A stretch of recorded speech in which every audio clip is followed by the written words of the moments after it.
بسم اللہ الرحمن الرحیم۔ السلام علیکم۔ کیا آپ کے علم میں ہے کہ یہودی حضرت جبرائیل علیہ السلام کو اپنا دشمن اور حضرت میکائیل علیہ السلام کو اپنا دوست کیوں کہتے ہیں؟ یقیناً بیشتر افراد اس سے ناواقف ہوں گے۔ یہ ایک ایسا سوال ہے جس کا جواب ہر مسلمان کو آنا چاہیے۔ یہی وجہ ہے کہ آج ہم آپ کو اس عام سوال کا جواب دینے جا رہے ہیں۔ یہودی کبھی اللہ کی پسندیدہ گاؤں ہوا کرتے تھے، لیکن تکبر، فرعونیت اور شرک نے ان پر بدبختی کی مہر لگا دی اور اللہ نے یہودیوں کو دردناک عذاب سے دوچار کیا۔ یہودی وہ لوگ ہیں جنہیں عرف عام میں بنی اسرائیل بھی کہا جاتا ہے۔ ان کا مذہب دنیا کے اہم ترین مذاہب میں شامل ہے۔ ان کو بنی اسرائیل اس لیے کہا جاتا ہے کہ یہ حضرت یعقوب علیہ السلام کے ماننے والے تھے، اور اسرائیل حضرت یعقوب علیہ السلام کا لقب ہے۔ شاید مسلمانوں سے ان کی نظریاتی دشمنی اس لیے ہے کہ یہ بنی اسرائیل کو بہت سی قوموں سے اعلیٰ و برتر جانتے ہیں، مگر یہ بھی جانتے ہیں کہ اب ان سے یہ اعزاز چھین لیا گیا ہے۔ ان کے مذہب کی عام بات یہ بھی ہے کہ کوئی بھی شخص بآسانی ان کے مذہب میں شامل نہیں ہو سکتا، بلکہ یہودی ہونے کے لیے آپ کو سخت شرائط کا سامنا کرنا پڑتا ہے۔ دوسرا، بہت ہی کم ایسا دیکھنے میں آیا ہے کہ کسی یہودی نے اپنا مذہب چھوڑا۔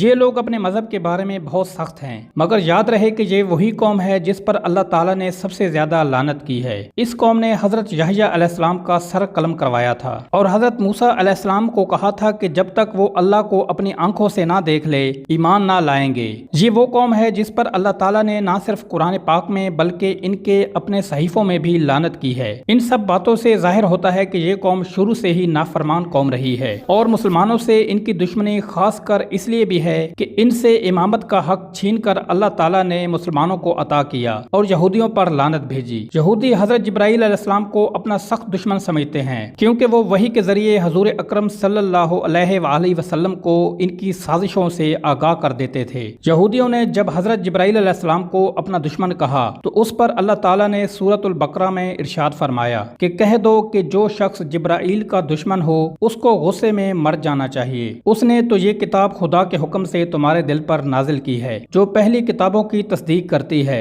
اور ایمان والوں کے لیے ہدایت اور بشارت ہے۔ تفسیر ابن کثیر میں اس آیت مبارکہ کے حوالے سے لکھا ہے کہ امام جعفر طبری رحمۃ اللہ علیہ فرماتے ہیں کہ جب یہودیوں نے حضرت جبرائیل علیہ السلام کو اپنا دشمن اور حضرت میکائیل علیہ السلام کو اپنا دوست بتایا تھا، ان کے جواب میں یہ آیت نازل ہوئی۔ لیکن بعض لوگ کہتے ہیں کہ عمل نبوت کے بارے میں جو گفتگو ان کی حضور اکرم صلی اللہ علیہ وآلہ وسلم سے ہوئی تھی، ان میں انہوں نے حضرت جبرائیل علیہ السلام کو اپنا دشمن کہا تھا، جبکہ بعض کا خیال ہے کہ حضرت عمر بن خطاب رضی اللہ تعالی عنہ سے ان کا جو مناظرہ حضور صلی اللہ علیہ وآلہ وسلم کی نبوت کے بارے میں ہوا تھا، اس وقت یہودیوں نے حضرت جبرائیل علیہ السلام کو دشمن قرار دیا۔ حضرت ابن عباس رضی اللہ تعالی عنہ فرماتے ہیں کہ یہودیوں کی ایک جماعت رسول مقبول صلی اللہ علیہ وآلہ وسلم کے پاس آئی اور کہا، ہم آپ سے چند سوالات کرتے ہیں جن کا صحیح جواب نبی کے سوا کوئی اور نہیں جانتا۔ اگر آپ سچے نبی ہیں تو ان کے جوابات دیجیے۔ آپ صلی اللہ علیہ وآلہ وسلم نے فرمایا، بہتر ہے جو چاہو پوچھو، مگر عہد کرو کہ اگر میں ٹھیک ٹھیک جواب دوں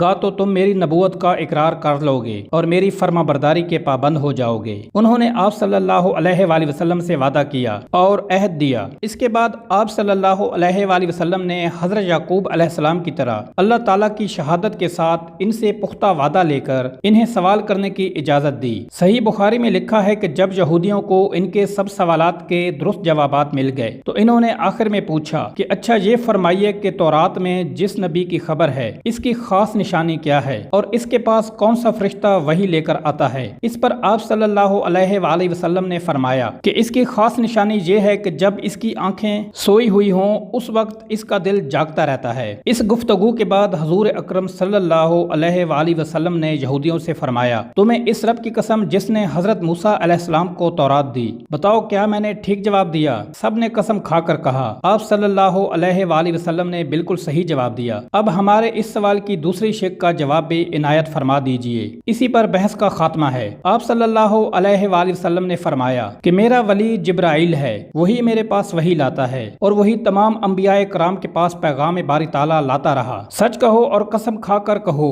کہ میرا یہ جواب درست بھی ہے۔ یہودیوں نے قسم کھا کر کہا، جواب تو درست ہے، لیکن چونکہ جبرائیل ہمارا دشمن ہے، وہ سختی اور خون ریزی وغیرہ لے کر آتا رہتا ہے، اس لیے ہم اس کی مانیں گے اور نہ ہی آپ کی مانیں گے۔